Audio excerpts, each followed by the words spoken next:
Hi, my name's Julian Cattle. I'm the project manager for the build of the new Wesleyan hospital here on Gonave and Sagalay. It's the 19th of May 2012 today, and we've been here 18 weeks, and the build's coming on pretty well. This is our perimeter wall around the property on the Wesleyan side, and on the other side of the wall here is our construction site. So this is our first ward that we've started building. We've got it creped and ranged on the inside, and we're pretty much just about to start fit out with it. And just in front of us is our flood defence wall, which we've put in to kind of divert rainwater runoff away from the buildings, and it also forms the mass retaining wall as it comes around the other side.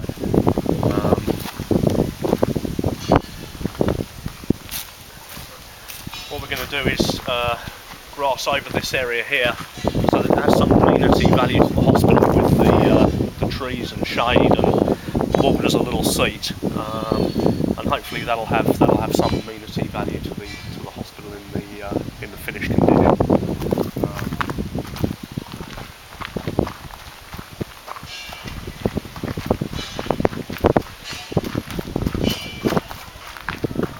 Coming through here, we've cast the slab for our covered walkways, and the covered walkways will entirely surround all of the buildings and link them all together in the final condition. And yeah, so coming in here, this is our first ward, which is getting ready to fit out. The layout of each room would contain 4 beds.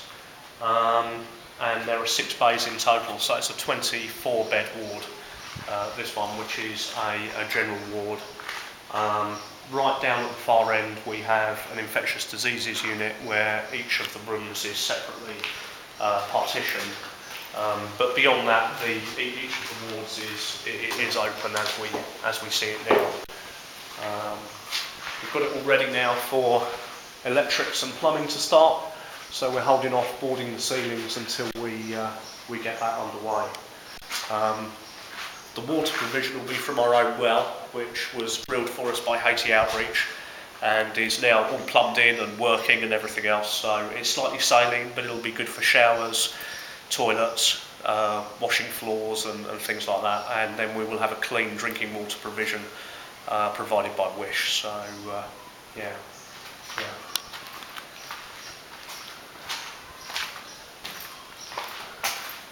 So this middle bay, where we've got some internal walls being built, this is storage cupboards and toilets and bathrooms that will serve the whole of this ward, which is just under construction at the moment.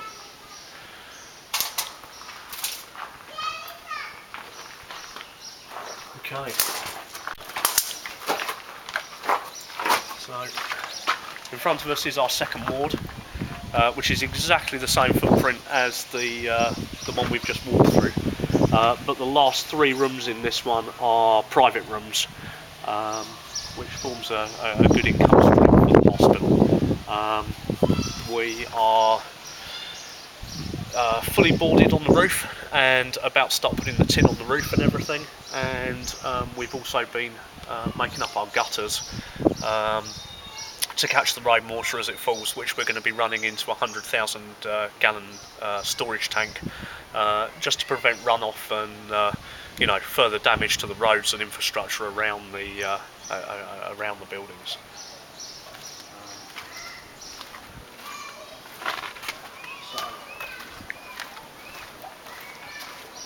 So this bit of land up here is where the main body of the hospital is actually going to sit, and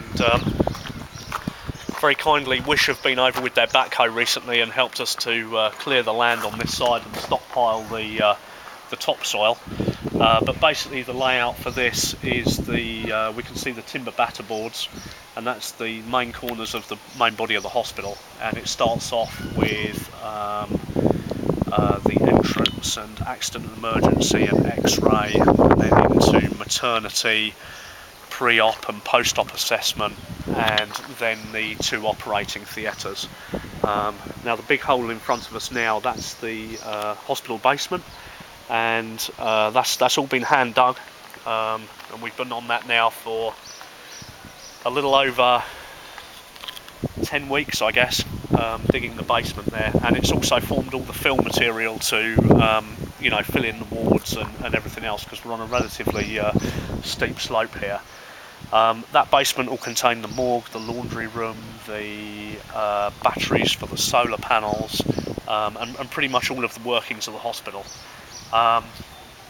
The roof on this will be a pitched roof, and one side of the pitch is south facing, and is the longest span of roof on the development, and hopefully that'll be where we'll site the solar panels, which will be a fantastic thing, because it would give us our own power provision for the hospital. The current hospital is run off diesel generators, which cost, I think, nearly about $55,000 a year in diesel to run, and I believe the cost of the solar panels is about $140,000. So it's got a 2 to 3 year payback, which is fantastic. We've got an abundance of solar energy, as you can all see, and yeah, the cost of diesel here is very high, so yeah, it would be a great project to have as entirely solar powered. If we did have solar power, we'd be be self-sufficient in our own power provision, our own water provision, and also our own septic and drainage. So I guess we'd be one of the fewer hospitals in the world who are fully sustainable in that way. So yeah. Just round at the back here, we will be forming an access road.